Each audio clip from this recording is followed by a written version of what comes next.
तर एक 5-4 पुलाचं सांगितले होती, लगेच मी म्हणलं पत्रकारा उद्या फडणवीस साहेबांची सही घेतो. 1.5 कोटी रुपयाचा विषय, पण किती महत्वाचा आहे तो.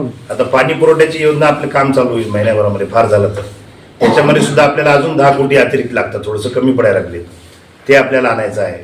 आज आता जिल्ह्यामध्ये नसलेलं एवढं मोठं मंगल कार्यालय आपल्या उमरीत व्हायला लागले, त्याला अजून 2.5 कोटी रुपये मी आज टाकायला लागले. त्या ठिकाणी आपण एक अभ्यासिका, पण अद्ययावत अभ्यासिका आपण करणार आहे विद्यार्थ्यांसाठी, ग्रामीण भागातील आणि शहरातील विद्यार्थ्यांसाठी. त्याचप्रमाणे आता आपला एक इथं रेल्वेचा अंडरब्रिज मंजूर झालेला आहे, पण अंडरब्रिजची हालत आपण बघितलं, गोरट्या ब्रिजची कशी तिथं पाणी असते, त्यामुळे तो ओव्हरब्रिज करण्यासाठी माझा प्रयत्न झाला. माझे मागचे 15 दिवस त्यामध्येच गेले. उद्या सुद्धा आता पुन्हा एक महत्वाचं काम आपण ते करणार आहोत मुंबईला, तो प्रयत्न करून ओव्हरब्रिज करायचं चाललंय चव्हाणसाहेब रेल्वेचा. त्याचप्रमाणे जे मोंढा मार्केटमध्ये तुम्ही बघितलात की गोरगरिबांसाठी आपण जे दुकानं केले, त्या ठिकाणी जे पावत्या भरत आहेत तसे अजून खूप लोक आहेत. आता काही दुकानांचं वाटप होईल आता या आठवड्याभरामध्ये, एक्सपेक्टेड आहे ते, पण आपल्याला सगळ्यांना द्यायचं आहे. त्याच्याही पलीकडे जाऊन आपल्याला व्यापाऱ्यांना अजून जर काही अधिकची जागा पाहिजे असेल, ग्रामीण भागातील येणाऱ्या लोकांना अजून जर जागा व्यवसायासाठी पाहिजे असेल, त्यासाठी सुद्धा फार मोठं नियोजन आपल्याकडं तयार आहे. तर हे सगळं जर अंमलबजावणी करायचं असेल, हद्दवाढीचं पण आपल्याला विषय घ्यायचा आहे. उमरीचा, उमरी एक मोठं मार्केट, उमरीचं ऑलरेडी एवढं नाव आहे खरं तर, पण मध्यंतरीच्या काळामध्ये पाहिजे तसं विस्तार म्हणा किंवा वाढ म्हणा, औद्योगिकदृष्ट्या सामाजिकदृष्ट्या असेल, ही झाली नाही. तर आपल्याला उमरीची हद्दवाढ जर आपण केली, कारण का आता मोठे मोठे हायवे झाले, तर त्यामुळे हद्दवाढ केली तर सगळ्या याला जागा आपल्याला उपलब्ध होतील. म्हणजे व्यापाऱ्यांना जागा होईल, शैक्षणिक होईल. आज मोठे कॉलेजेस नाही तिथं उच्च शिक्षणासाठी, बरेच जण त्या ठिकाणी अर्धे मुलं सोडून देतात, सगळेजण नांदेडला जाऊ शकत नाहीत, तसे विषय आहेत. पुन्हा बरेच सरकारी कार्यालय आपले आहेत, सरकारी कार्यालय भाड्याच्या जागेमध्ये, अपुऱ्या जागेत, तुटक्या जागेमध्ये आहेत. धर्माबादला आपण एक मोठे प्रशासकीय संकुलच विचार करतोय, प्रयत्न करतोय, तसा आपल्याला प्रयत्न उमरीला करता येईल. ज्या ठिकाणी एकाच ठिकाणी सगळे कार्यालय राहतील, सरकारी आणि ते प्रशासन, म्हणजे लोकांनाही सोय होईल, अधिकाऱ्यांना पण त्या ठिकाणी चांगलं होईल, त्यांचे क्वार्टर्स त्या ठिकाणी आपल्याला बांधता येईल. हे जे नांदेडवरनं अपडाऊनवर जे चालतात उमरी आणि धर्माबादचे सगळे कार्यालय, ह्याला कुठेतरी आळा बसला पाहिजे. त्यासाठी हे एक महत्वाचं नियोजन होऊ शकतं. शाळा कॉलेज अजून अधिकचे वाढले हद्दवाढीमुळं, तर अधिकारी इथं मुक्कामाला सुद्धा राहू शकतात, वरच्या लेवलचे अधिकारी, आणि याचा सगळा परिणाम हा आपल्या नागरिकांच्या सोयीसुविधा पुरवण्यामध्ये होतो. तर हे सगळं नियोजन जर करायचं असेल तर नगरपालिकेची भूमिका फार महत्वाची असते. आणि म्हणून आता सुदैवानं राज्यामध्ये भारतीय जनता पक्षाचं सरकार आहे, युतीचं, केंद्रामध्ये सरकार आहे, त्याचा जास्तीत जास्त फायदा हा उमरी शहराला झाला पाहिजे. त्यासाठी नगरपालिका सुद्धा ही भारतीय जनता पक्ष आणि मित्र पक्षाची झालीच पाहिजे, नाहीतर मग खूप त्याच्यामध्ये अडचणी होतात. उमरी जिनिंगचा विषय आहे, त्या ठिकाणी आपल्याला MIDC जर हे करता आली तर रोजगार वाढेल, जलसंपदाची जागा आहे, त्या ठिकाणी म्हाडासारखी वसाहत आपल्याला अजून करता येईल ज्यांना. कारण का आता काय ग्रामीण भागातून तुम्ही बघितलं, लोक शहरामध्ये बरेच येतात, इथं प्लॉट परवडण्यासारखे राहिले नाहीत आता हायवे झाल्यामुळं. आपल्याला अजून जर म्हाडाचं एक्सटेन्शन करता आलं, नवीन जागा म्हाडा मुक्करेमध्ये आपल्याला बांधता आले घरं, तर ग्रामीण भागातल्या लोकांना शिक्षणासाठी जे इथे येतात किंवा व्यवसायासाठी, त्यांना वाजवी दरामध्ये या ठिकाणी निवासस्थान उपलब्ध होऊ शकतं. आता मी सांगत बसलो तर एवढी मोठी यादी विकासाची, पण ही तेव्हाच शक्य होईल जेव्हा नगरपालिका आली तर. आणि बऱ्याच जणांना गुरुजी घरच्या त्या दुःखद घटनेमुळं मागच्या 15 दिवस सामील होऊ शकले नाही, तर तेही काही लोक खुश झाले असतील की बाबा गुरुजी नाहीत काय, यांच्यासोबत बरं होईल आम्हाला. पण तेही आज तुमच्या समोर म्हणजे क्लिअर झालेलंच आहे. सगळे मिळून आम्ही पूर्ण ताकद लावणार आहोत आणि यश आम्हाला येईल नक्की, याची मला खात्री आहे. उद्या चलून जर तुमच्या सोबत आले तर तुम्ही घेणार का त्यांना? आमचा नगराध्यक्ष जर घ्यायला तयार झाले तरच घेणार. भारतीय जनता पक्षाचा नगराध्यक्ष व्हायला पाहिजे. जागा वाटप करून नगराध्यक्ष भाजपचा घ्यायला तयार झाले आणि व्यवस्थित न्याय शिवसेनेला आम्हाला सगळ्यांना जर जागा वाटप व्यवस्थित झालं तर नक्की. आणि त्यांनी जर हो म्हणले तर नगराध्यक्ष भाजपचं नुसतं नगराध्यक्ष नाही, नगरसेवक आणि एक जो एजेंडा आहे खरा विकासाचा जाहीरनामा, त्याच्यावर एकमत झालं पाहिजे. बरोबर. शिंदे गट सोबत आहेत ना, त्यांना सुभाष माझी नगर आहे की नाही, नगरपालिका नाही. संजय कुलकर्णी, सुभाष पेरेवार, सुभाष उतराव मरून गेले. पहिल्यांदा की त्यांना स्रोत गेले, पहिल्यांदा नगर परिषद आणले. त्याच्यासोबत असं तर आमचं काय बत नाही. पण त्या राष्ट्रवादी काँग्रेसचाच प्रश्न चालला आता आदरणीय डॉक्टर साहेब आहे काँग्रेस आहे, सोबतच आहे. तसं तर सोबतच आहे आमच्या. तसं काही नव्हतं उद्या चालत नाही राष्ट्रवादी उद्या राष्ट्रवादी परिषद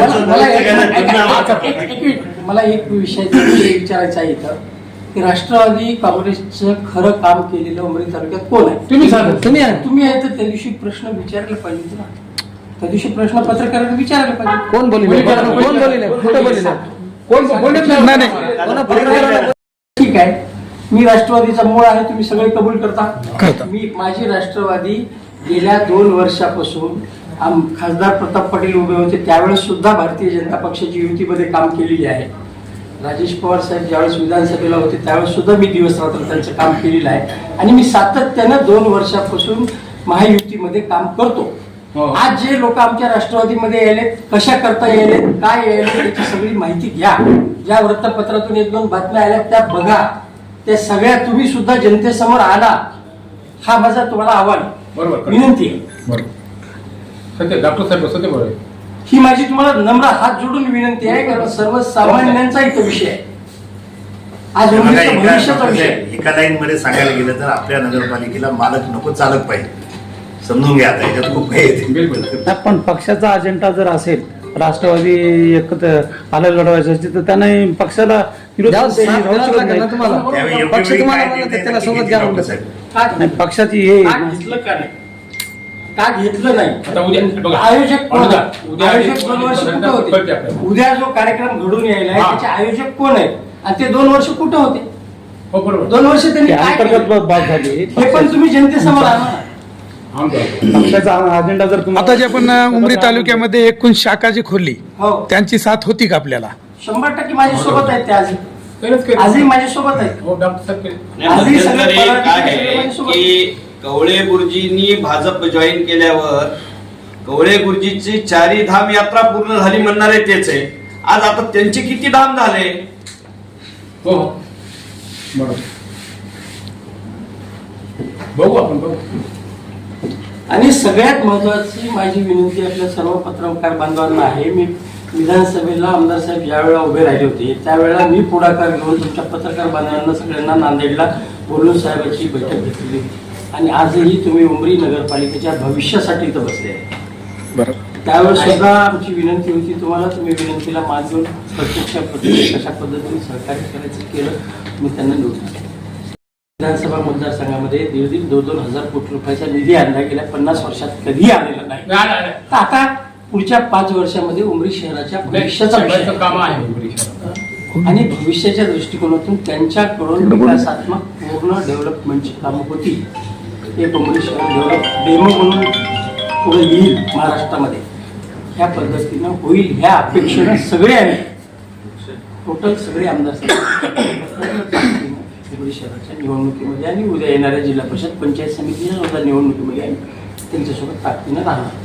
त्यांच्यासोबत तुमचा काही संबंध नाही समजा असं आहे का? कशासोबत? त्यांच्यासोबत मी माझा पक्षाचा अधिकृत पदाधिकारी म्हणून पक्ष असं वाढ होत असेल तुम्हाला शुभेच्छा नाही का त्यांना? कोणाला? त्यांना. अजिबात नाही, कारण मला माहितीच नाही काही. मला अजित दादाचा कार्यक्रम सुद्धा आतापर्यंत माहित नाही. पक्ष वाढ होते ते मान्य आहे मला, नाही का 100% तुम्हाला? आणखीन जास्त माझा पक्ष वाढायला पाहिजे, पण मला माहित तर पाहिजे ना. माझ्या तालुका अध्यक्षाला माहित पाहिजे, मी प्रदेशावर पदाधिकारी आहे, मला माहित तुम्हाला पाहिजे. विश्वासामध्ये घेतलं अजिबात काहीही माहिती नाही. उलट आणखीन तुम्हाला एक खोल गोष्ट देऊन सांगतो. 18 तारखेला मला 15 लोकांच्या कोर कमिटीनं, राष्ट्रवादीची जी कोर कमिटी आहे जिल्ह्याची, ज्याच्यामध्ये आमदार प्रताप पाटील चिखलीकर आहेत, खतगावकर साहेब आहेत, दोन्ही जिल्हा अध्यक्ष आहेत, म्हणजे 4 जिल्हाध्यक्ष, कार्याध्यक्ष, अध्यक्ष, हो, हो. 2 महिलाच्या अध्यक्षांना, आम्ही प्रदेशचे जे पदाधिकारी होतो 6, अशा 15 लोकांनी बैठक घेतली की पुढच्या जिल्हा आपल्या नगरपालिका, पंचायत समिती, जिल्हा परिषदच्या निवडणुकीची रणनीती काय ठेवायची, त्याची चर्चा झाली. चर्चा झाल्यानंतर दौरे ठरले. तर दौऱ्यामध्ये 16 तारीख उमरीला, 17 तारखेला आणखी कुठल्या तरी गावाला दिली, 18 तारीख मला तारीख दिली. मी पूर्ण तयारी केली, बॅनर छापले, पोस्टर छापले, सगळी तयारी केली आणि मला ऐन वेळेला त्यांनी सांगितलं की तुमचा दौरा कॅन्सल केला आम्ही. आणि संध्याकाळी त्यांच्या स्टेजवर येऊन बसले. रात्रीतून बॅनर लागले 2च तासात. त्याच्यात माझ्या सगळ्या कार्यकर्त्याचे फोटो आहेत, त्यांचे फक्त 2च फोटो आहेत. बघा ते फोटो आजही आहेत, तर आजही बॅनर आहेत तिथं. बरं, तुमचे जिल्हाध्यक्ष होते त्या कार्यक्रमामध्ये, तुम्हाला बोलले नाहीत का? नाही बोलवले. तुम्हाला बोलले नाही, फोन तर लावले नाही ते. अजिबात बोलवले. अजिबात बोलवले. नंतर भेटपीट काय झाली नाही? नाही. भेट झाली नाही, फोन आला नाही, डॉक्टर काहीही माहिती साहेब आज- मान सन्मानच नाही काम तर करायचंच आहे एक मिनिट तुम्ही एक करणार का मिनिट त्यांच्यासोबत काम कोणासोबत? राष्ट्रवादीसोबत मी महायुतीमध्ये आहे.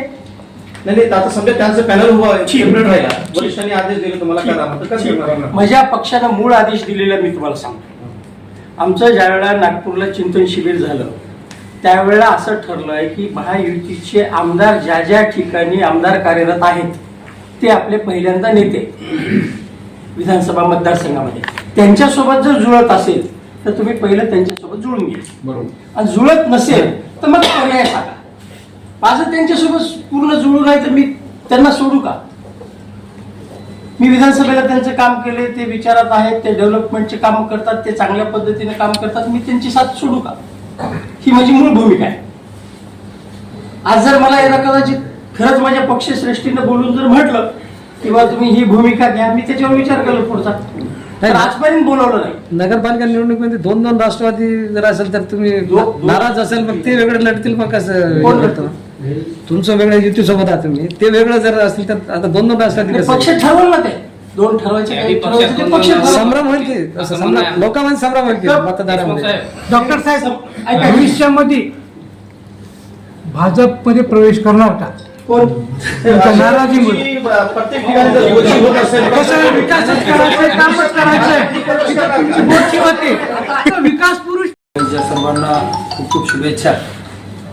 आत्ताच आमदार साहेबांनी सांगितल्याप्रमाणे पक्षाची भूमिका आहे. या ठिकाणी नगराध्यक्ष आणि 20 नगरसेवक हे पक्षाचेच या ठिकाणी उभं करून पूर्णपणे सर्वांनी एकत्र राहून या ठिकाणी शिवसेनेचे सुद्धा माजी नगराध्यक्ष सुभाषराव पेरेवार या ठिकाणी उपस्थित आहे. शिवसेनेला सुद्धा सोबत घेऊन आपल्याला या ठिकाणी पूर्णच्या पूर्ण पॅनल आणून आज आपल्याला उमरीच्या विकासासाठी खूप मोठी संधी प्राप्त झालेली आहे. कारण आज स्वतः आमदार साहेब या ठिकाणी आमदार म्हणून आहेत. महाराष्ट्रामध्ये BJPचं सरकार आहे, केंद्रामध्ये BJPचं सरकार आहे आणि म्हणून आपले उमरीचे खूप मोठे प्रश्न रखडलेले होते. आताच आमदार साहेबांनी सांगितलं की आता इथं नेहमी ट्रॅफिक होती आपल्या इथे, उड्डाण पुलाची सुद्धा आवश्यकता आहे. कर्मचाऱ्याला खूप मोठा अपडाऊन होत असल्यामुळं शेतकऱ्यांना वेळेवर कर्मचारी इथं उपलब्ध होत नाहीत. त्यानंतर गोरगरीब माणसांना तिथं जागाच नाही. आणि मग म्हाडामध्ये इथं जर आपण मोठी वसाहत याच्याकडून इरिगेशन करून जर आपण ही जागा उपलब्ध करून घेतली तर या ठिकाणी गोरगरिबांना घरकुलं सुद्धा मोठ्या प्रमाणामध्ये देता येतील म्हाडाच्या माध्यमातून. आणि हा सर्वांगीण विकास जर आपल्याला करून घ्यायचा असेल तर आपण आज आमदार साहेबांची भूमिका आपण बघत आहोत की 5 वर्षामध्ये त्यांनी आपल्या भागामध्ये रस्ते नव्हते, रस्त्याची कामं चांगल्या प्रकारे झालेली आहेत. विकासाचं व्हिजन असलेलं नेतृत्व आहे आणि ही आपल्या उमरीवासियासाठी संधी आहे. आणि म्हणून आपण सर्वांनी, खरं म्हणजे तुम्ही पत्रकार आहात, तुम्ही लोकशाहीचा 4था स्तंभ आहात आणि तुमच्या माध्यमातून लोकांमध्ये जनजागृती केली पाहिजे. लोकांच्या मनामध्ये जी भीती आहे ती भीती सुद्धा निघाली पाहिजे. आज तिथं डॉक्टर विक्रम देशमुख साहेब आहेत, खाजा शेठ आहेत, आमचे कुलकर्णी साहेब आहेत माजी नगराध्यक्ष, आणि संजीवाना सवय आहे. ही सगळी मंडळी सोबत राहून या ठिकाणी आपल्याला उमरी धर्माबाद दोन्ही नगरपालिका आपल्या पक्षाच्या ताब्यात कशा येतील या दृष्टिकोनातून काम करायचं आहे. आणि निश्चित आमदार साहेबांच्या नेतृत्वाखाली या ठिकाणी अशोकरावजी चव्हाण साहेबांचं नेतृत्व आहे. आणि मग ह्या सगळ्या मंडळीच्या नेतृत्वाखाली, कारण आपण बघतो या जिल्ह्यामध्ये अशोकराव चव्हाण साहेबांच्या माध्यमातून खूप मोठा विकास झाला आणि आपल्या मतदारसंघामध्ये आमदार साहेबांच्या माध्यमातून मोठा विकास झाला. आणि म्हणून हे सगळा विकास अजून आपल्याला ह्या विकासाची गंगा पुढे न्यायची असेल तर आपण सगळ्यांनी, पत्रकारांनी सुद्धा या 4थ्या स्तंभाच्या माध्यमातून सगळ्या मतदारांपर्यंत ही विचारधारा पोहोचवली पाहिजे विकासाची.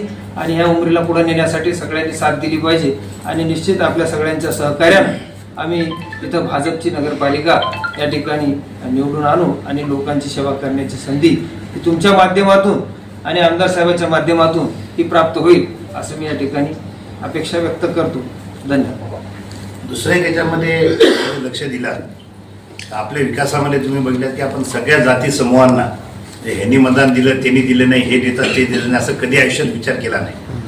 आणि अजून त्याच्यात एक पुढचं पाऊल आपण आता यावेळेस टाकतोय की उमरीमध्ये मुस्लिम समाज आपला बहुसंख्येने आहे, बऱ्यापैकी संख्या खूप आहे या ठिकाणी. तर मागे बघितलात की मुस्लिम समाजाच्या मतांचा वापर अनेकांनी केला परंतु एवढी महत्त्वाची दफनभूमीसारखी त्यांची अडचण होती, ती केवळ आपल्या माध्यमातून सुटली. एवढा मोठा निधी त्या ठिकाणी गेला आणि फक्त उमरीलाच नाही तर धर्माबादला सुद्धा 2-2 ठिकाणी 2 दफनभूमीला आपण 50-50 लाखाचे त्या ठिकाणी कंपाऊंड सारखे महत्त्वाचं विषय आपण हे केले. येणाऱ्या काळामध्ये सुद्धा गिरीशभाऊ बोर्टेकरचे सभागृह तिथं आज मुस्लिम बांधवांचे लग्न होतात, परंतु ते आता जुनं झालेलं आहे, सुद्धा आवाज घुमतो. त्या ठिकाणी आपल्याला नवीन एक मॉलसारखं आपल्याला त्या ठिकाणी संकुल करण्याचा आपला प्रयत्न आहे. आणि म्हणून मग मुस्लिम समाजाचं पुढे एक विचार आला की बाबा आम्हाला शादीखाना या ठिकाणी मिळाला पाहिजे. तर शादीखाना सुद्धा आपण येणाऱ्या काळामध्ये जागा उपलब्ध झाल्यास आपण देणार आहोत. आणि मी जो निर्णय तुम्हाला म्हटलं तो आपण असं ठरवलं आहे की उपनगराध्यक्षपद या ठिकाणी मुस्लिम समाजाला आपल्याला द्यायचं आहे. एक चांगला संदेश त्या ठिकाणी जाईल. आणि सवई साहेबांच्या माध्यमातून बौद्ध आणि मातंग बांधव असतील, मागेही मी विधानसभेच्या वेळेस गेलो होतो, तिथेही काही डॉक्टर बाबासाहेब आंबेडकरांचे पुतळ्यासारखे विषय असतील, समाज मंदिर असतील, त्यांच्या वेगवेगळ्या कार्यक्रमासाठीचे भव्य दिव्य असे जागा व्हावेत, यासाठी सुद्धा आम्ही सगळ्या समाजाला म्हणजे सोबत घेऊन काम आम्ही करत आलो आहोत आणि यापुढेही करणार आहोत. आता तुमच्यापैकी काही प्रश्न कुणाला विचारायचे असतील?